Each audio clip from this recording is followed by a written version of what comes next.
Municipal ఎన్నికల్లో అధికార Congress party ప్రజాస్వామ్యాన్ని ఖూనీ చేస్తోందని మండిపడ్డారు మాజీ ఎమ్మెల్యే బాల్క సుమన్. మున్సిపాలిటీ ఎన్నికల్లో ఓటమి భయంతో ఓటర్లను మంత్రి వివేక్ ప్రలోభాలకు గురి చేస్తున్నాడని దుయ్యబట్టారు. క్యాతనపల్లి చెన్నూరు మున్సిపాలిటీలో మంత్రి వివేక్ అండతో పోలీసులు బీఆర్ఎస్ అభ్యర్థులను భయభ్రాంతులకు గురి చేస్తున్నారని ఫైర్ అయ్యారు. హస్తం అభ్యర్థులు నగదు మద్యం పంపిణీ చేస్తూ ప్రలోభాలకు గురి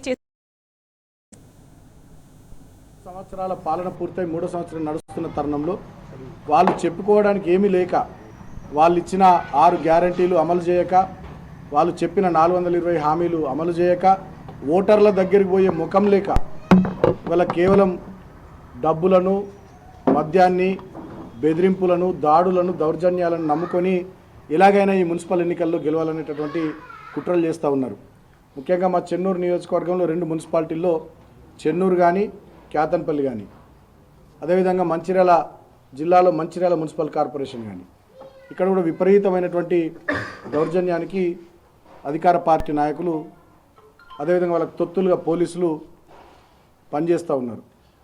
అక్కడ 1వ వార్డు, 2వ వార్డు, 9వ వార్డు, 3వ వార్డు, ఈ 4 వార్డులకు సంబంధించి రాత్రి 11:30 గంటల ప్రాంతంలో మా నాయకులు కార్యకర్తల ఇళ్లకు పోయి సోదాల పేరిట వాళ్ళని భయభ్రాంతులకు గురి చేసే ప్రయత్నం చేశారు. నిన్న ఆ వీడియోస్ కూడా అన్నీ బయట పెట్టినాం. అంటే ఒక రకమైనటువంటి నియంతృత్వ పాలన, ఒక రకమైనటువంటి దౌర్జన్యపూరితమైనటువంటి పోలీసు రాజ్యాన్ని వల్ల చెన్నూరులో, క్యాతన్పల్లిలో, మంచిర్యాలలో నడిపిస్తూ ఉన్నారు.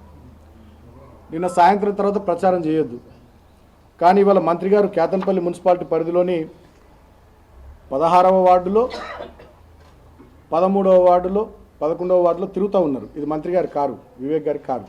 ప్రచారం చేస్తూ ఉన్నారు మంత్రి గారు. ఈ 16వ వార్డులో ఓటర్లను కలిసి ఓట్లు అభ్యర్థిస్తున్నాడు. ఒక మంత్రి అయ్యుండి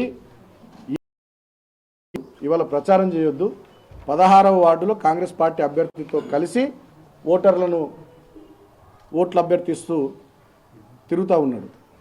మంత్రి వివేక్ స్వయంగా ఆయన కారులో 15 లక్షల రూపాయల చొప్పున తీసుకొచ్చి అభ్యర్థులకు ఇచ్చిపోయాడు. ఇప్పుడు వాళ్ళు పంచుడు స్టార్ట్ చేసారు. ఓటుకు 5,000 చొప్పున కాంగ్రెస్ వాళ్ళు పంచుడు స్టార్ట్ చేసారు. 4,000 పెన్షన్ వస్తుంది, త్వరలో ప్రతి మహిళకు 2,500 వస్తుంది, మళ్ళీ ఇంకా 3 ఏళ్ళు మేమే ఉంటాం, మాకు ఓట్లు వేయాలని చెప్పి స్వయంగా మంత్రే ఇళ్ల పొంటి తిరుక్కుంటూ ఇవాళ ప్రచారం చేస్తూ ఉన్నాడు. మరి ఎన్నికల కమిషన్కు కనబడతలేదా, అధికారులకు కనబడతలేదా?